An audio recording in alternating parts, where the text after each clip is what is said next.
Okay, this is going to be a review of the Royal Rumble 2024. I just think the show as a whole, it was just a little bit rough. I think more than anything, the crowd reaction for the whole show, it just wasn't there. I mean, there's a couple of things going through my head. I'm not a big fan of this venue. I'm a big baseball fan. I watch the Yankees a lot. They play the Rays a lot during the regular season. The atmosphere always sucks at this venue. Even for the playoffs, the Rays they can't even fill the building. So I think that plays into it a little bit. But for the most part, I would definitely agree. I think the allegations and the lawsuit, whatever the fuck it is, I think it's the easiest thing to say. It hung a negative cloud, over this show. Maybe it's just a little bit tough to go crazy, when you find out the guy running the company, is doing those types of things. So I'm sure it definitely played into it for a lot of people. Maybe that affected it, but I don't know. I just think from a crowd reaction standpoint, it was just the show just didn't hit. I think having two Rumbles, it's tough. And it's not just a female versus male thing. I think asking someone to sit through two Royal Rumble matches is a lot. I give the females credit, give the women credit. There's been some spectacular women's wrestling, over the last decade. I think the women have elevated the company to a degree. But to be fair, at the same time, most women do not like wrestling. And I'll say this again. I think it's very difficult to fill a Royal Rumble up with 30 women that, are on the same level in terms of passion for the business. So I think, I just think crowd reaction wise, the women's Rumble was tough, and to follow it up and have the men main event, it's like you're hurting the men's Royal Rumble by doing two Rumbles. Still the same problem. I'm definitely still in favor of not doing a women's Rumble. Whether you want to do a survival of the fittest for the women, maybe just limit it down to 10 women for the Royal Rumble, have it be like a miniature, little Royal Rumble, whatever you want to do. Maybe to recompensate it, maybe you do two women's title matches and no women's Royal Rumble. But, once again, this format, it's just exhausting to sit through. I had a very difficult. I didn't even do it. I couldn't even make it through the show, and that's why the review is coming so late. But hey, man, on to the positives. You had some nice returns here. You had Naomi coming in at number 2, unaffiliated, so she wasn't representing TNA, which makes sense. It definitely felt like her match at the pay-per-view was definitely an exodus from TNA. So she's unaffiliated here, but she lasted about an hour. And it was cool to see her. Really, really cool that they had Jordynne Grace in this match. Huge surprise. She came out with the championship. The way she got eliminated was awesome. Bianca basically did the TKO and the edge of the ring apron. That was really cool. But she looked good. People sold for her. Great exposure for TNA. At this point, TNA is not competition the way they were back in 2007. So, I think it benefits both companies. The Forbidden Door, like Triple H kind of, made fun of the phrase Forbidden Door in the press conference. So that was kind of interesting. I just think for the most part, there's a lot of women, that are either they're in NXT or they made the jump from NXT recently. Definitely a huge disconnection there. It just kind of felt like, most of this audience just isn't really watching the television shows from start to finish, which I think a lot of people are guilty of. But the bottom line is you name it, from Tegan Knox to Indy Hartwell to Xia Li to Piper Niven. There's just not a lot of reaction for a lot of the girls, and they really built the match around Nia Jax being dominant here. Ultimately, she was eliminated by Jade Cargill. I thought Jade had a good showing. I thought she was awesome. She looked like a specimen. The work she did in the ring, I thought it was good too. So she definitely delivered. It was a great moment. I like the stare down with her and Bianca. There was some good teasing there. So it should be interesting to see what Jade does at WrestleMania. I mean, whether you want to have her go up against Charlotte or, the Bianca Belair match, that could be a nice little attraction that doesn't need to be for the championship. All right. Trying to think of what else happened here. Becky comes in at 21. Great reaction. So, there's a few women that were really, really over, and definitely Becky is one of them. I'm trying to think. The R-Truth stuff was pretty hilarious. That was pretty funny that he didn't realize, what time it was. And, he didn't realize it was the Women's Royal Rumble. And he even did some funny stuff in the Men's Royal Rumble as well. Zoe Stark had a good performance. Jade actually comes in at 28. Tiffany Stratton, not a great reaction, but she had a pretty good showing there. She got eliminated by Bayley. Liv Morgan comes out last. She gets eliminated by Bayley as well. So Bayley, pretty much, didn't really do anything spectacular. A lot of her eliminations were just very heel oriented, she just seized the moment, seized the opportunity, very much like she did at War Games. Not a spectacular performance from Bayley in terms of, busting out anything spectacular in terms of athletic moves. But hey, Bayley wins the Rumble. It was a cool moment. I thought her celebration was good. It almost felt like it was a full circle moment for her.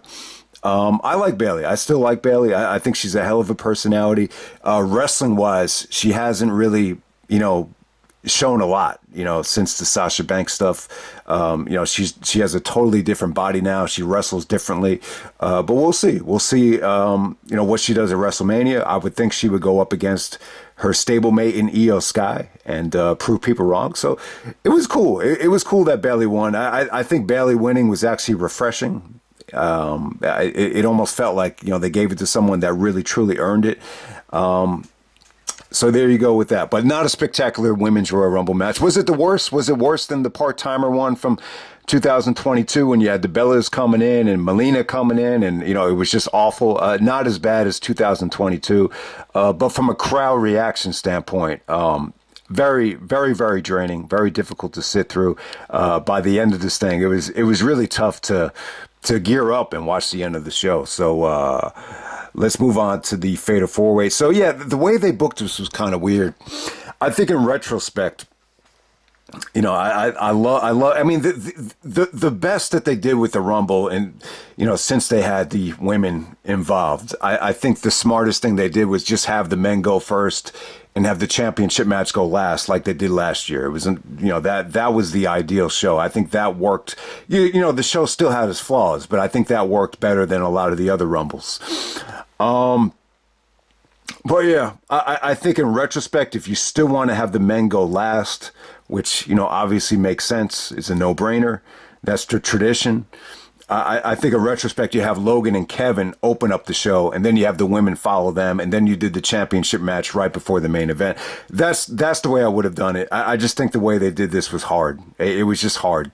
But hey, we got Roman taking on AJ Styles, LA Knight, Randy Orton, Undisputed WWE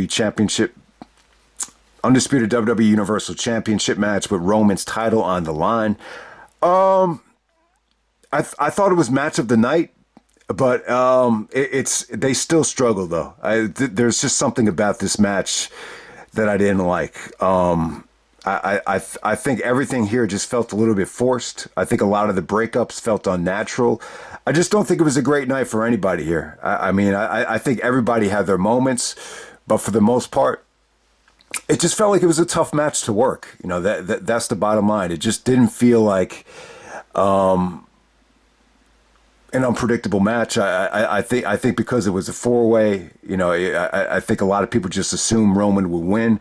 So I think that definitely hurt the crowd reaction. In terms of who was over here, it's tough to say. I think AJ had a tough time. Like if you're one of these guys that says, AJ never really connected that well with the WWE fans at these big shows. I mean, this match goes a long way of proving that case. So AJ was more heel oriented here, especially the stuff he did with the chairs. But for the most part, I think AJ looked good. It's just the crowd just wasn't into him.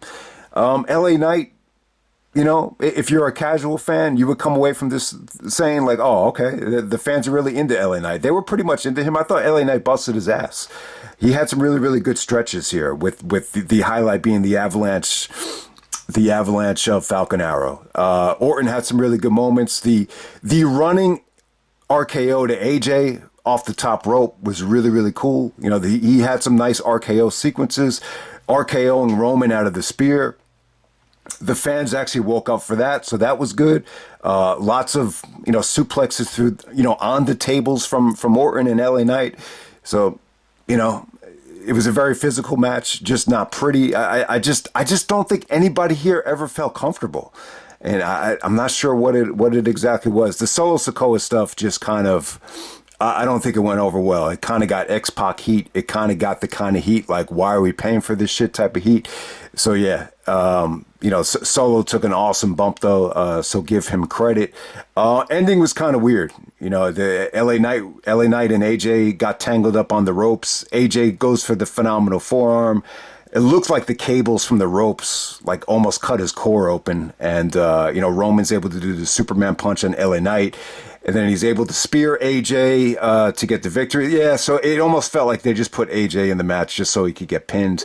So you could protect LA Knight, you could protect Randy Orton. So it kind of had that feel to it. But yeah, no, a solid Fatal 4-Way match. It definitely wasn't bad, but it wasn't one of the best Fatal 4-Way matches they've ever done. The match just has zero replay value for me. So it's a very, very weak match of the night. But hey, it was still all right. It wasn't the worst thing in the world. You definitely understand it. You can't have Roman lose right before WrestleMania. So we're going to move on to Logan Paul defending the United States Championship against Kevin Owens. Someone actually had a sign in the front row that said "Prime sucks." So yeah, man, I think these energy drinks, there's just a lot of them. Not a big fan of that Prime stuff. It didn't sit well with me. It almost made me sick. I drank a lot of them over the last couple of months. I gave them away at an open gym because they just don't sit well with me. But yeah, I think a lot of these energy drinks are kind of played out at this point. They're not even safe from what I understand. But hey, the kids like them. I see people drinking them all the time. So, it's almost like the battle of the energy drinks because you got Logan promoting the Prime, and then, the company was actually sponsored by the C4 energy drink. So there you go with that. I mean, but, Logan taking on Kevin.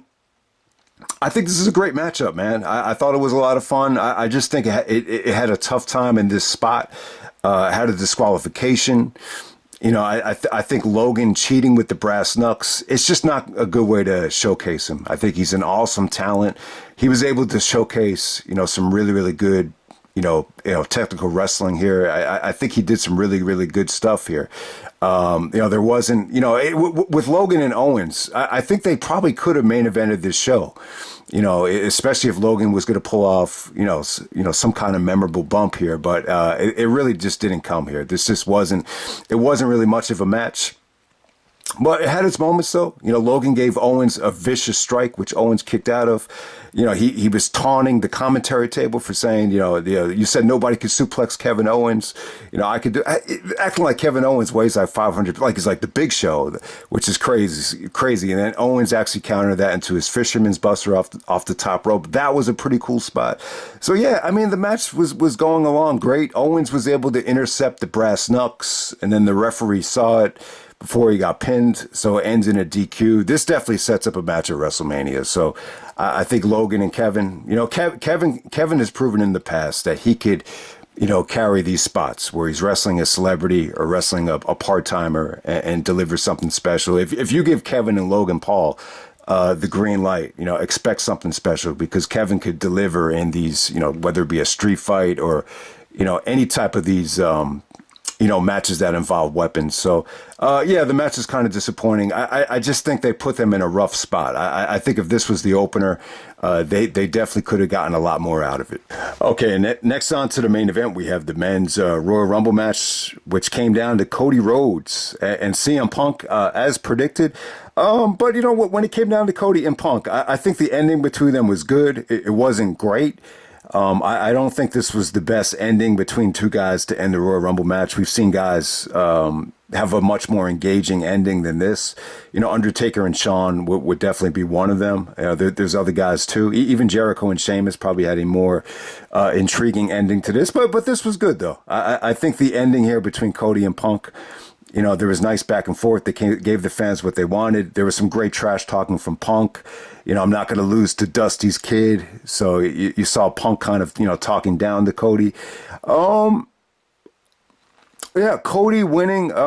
It definitely did surprise me. I just think as a babyface, someone winning 2 years in a row, is somewhat impossible. When Shawn did it in 95, 96, it was, Shawn as a heel in 95, and then 96, he was rebranded as a babyface, so it felt fresh.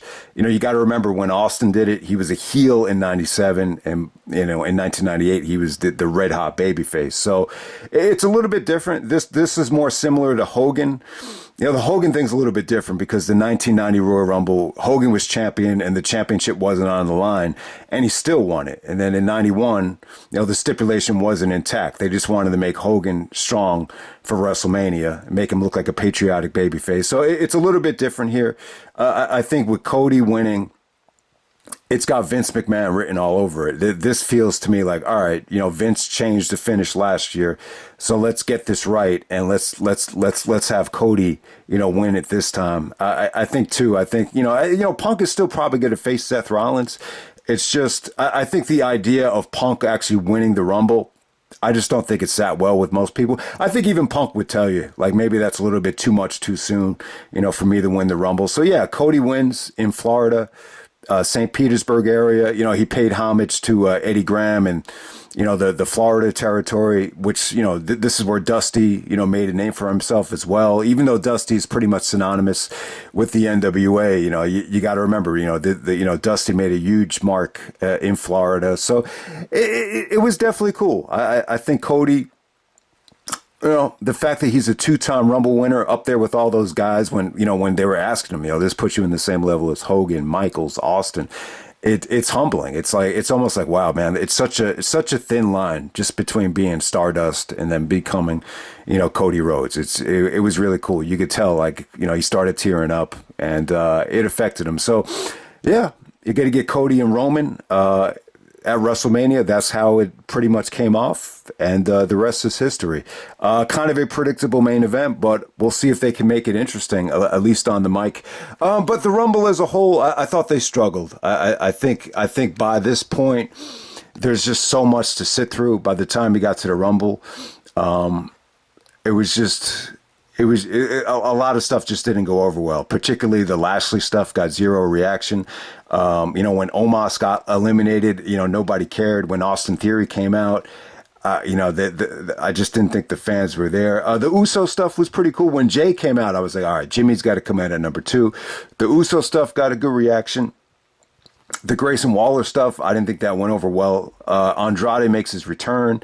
As expected, Andrade did some cool stuff with Santos Escobar. I thought that was okay. Nakamura and Cody went at it. Dominic got eliminated by Punk.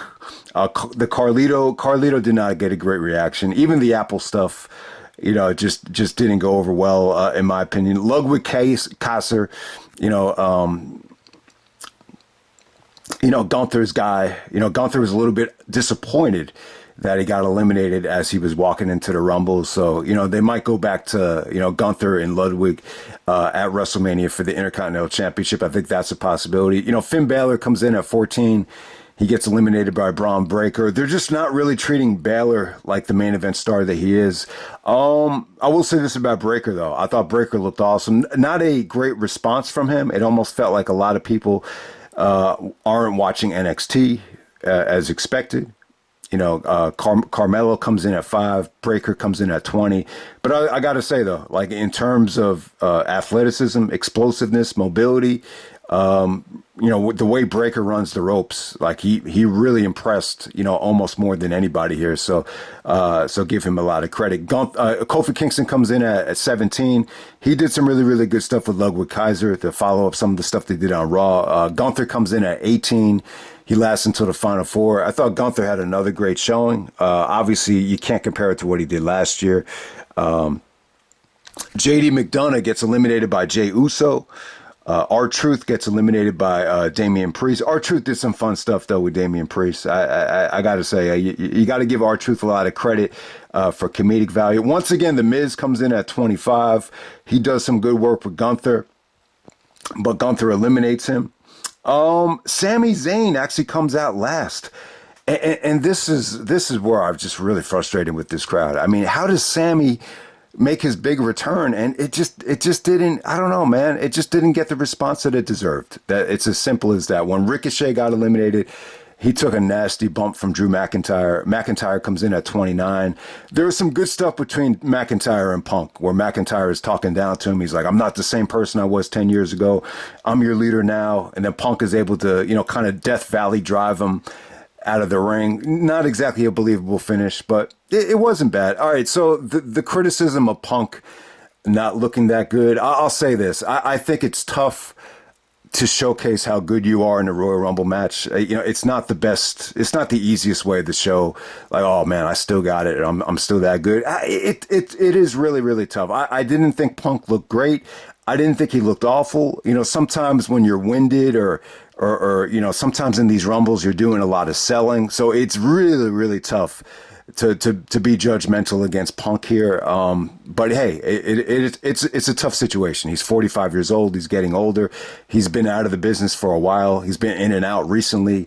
But I just think, same thing I said during the Collision days. I think he needs to work on his explosiveness, get a little bit stronger, get a little bit more toned, maybe do some jump rope with weights, do a little bit of running up the bleachers, definitely protect his Achilles, protect his ankles, take hot baths, dumbbell training, you just keep doing what he's doing. It seems like he's working really hard though. I mean, they show clips of him working out with the NXT guys. So it's not like Punk didn't put in the effort, but give him credit. It's his first night back. It's not the easiest way to re-debut. I didn't think Triple H looked great in the 2002 Rumble either. It's just tough to kind of bounce back into it. But hey, man, I thought they got it right with the Final Four. It looks like they're going to build to Sammy and Drew. Definitely looking forward to that. But the Final Four was pretty good. You had Gunther, Cody, Punk, and Drew McIntyre. I thought that was a solid Final Four. The way Cody eliminated Gunther was pretty cool. He basically, headlocked him out of the ring. Awesome little ending right there. And then you got Cody taking on Punk to end this thing. It was cool. You had some nice transitions into the Crossroads. Punk hit the go to sleep. But the reaction for Punk here, it wasn't, it was actually a little bit weaker than what he's been experiencing in the WWE so far. I think they've been extremely generous and extremely nice to him in WWE. This felt like more of a cold, AEW reaction post the All Out press conference. A little bit more mixed, a little bit more heat. I would definitely say the fans were more into Cody than Punk. But hey, Cody is the two-time Royal Rumble winner, 2 years in a row. I mean, this definitely puts him, in the conversation with some of the legends now. Now all he has to do is seal the deal and, win the big one. So, but I got to say, guys, the format for the Rumble, it still kind of bothers me. It's almost like, I mean, they're making efforts to kind of tighten up the show. I mean, they really are. I mean, this is the least amount of matches a Royal Rumble has ever had, but still, it's a chore to sit through. It's a chore to sit through. Even if you're a casual fan that, doesn't watch WWE, the consensus was that the women's Rumble was a little bit boring and that most of the women just didn't get much of a reaction. And I'll just end it right there, man. That's Royal Rumble 2024. Just because I'm a little bit down on the show and just because there was a negative cloud, hanging over this week, despite all the great things to look forward to with The Rock and with Netflix and whatever the case may be, it doesn't mean that WrestleMania is going to be bad. When we get to WrestleMania, everybody can't go, as Benny the Butcher would say. And sometimes that makes for a much better card. And that's one of the negatives about the Rumble. We're letting, 60 people on this show compete, and not everybody, is over. And especially nowadays, despite the billions of dollars of these television deals, it doesn't necessarily mean everybody is watching. And, the proof was in the pudding tonight with a lot of the people making the jump from NXT. But I'll just end it right there, man. Royal Rumble 2024, and I'm out.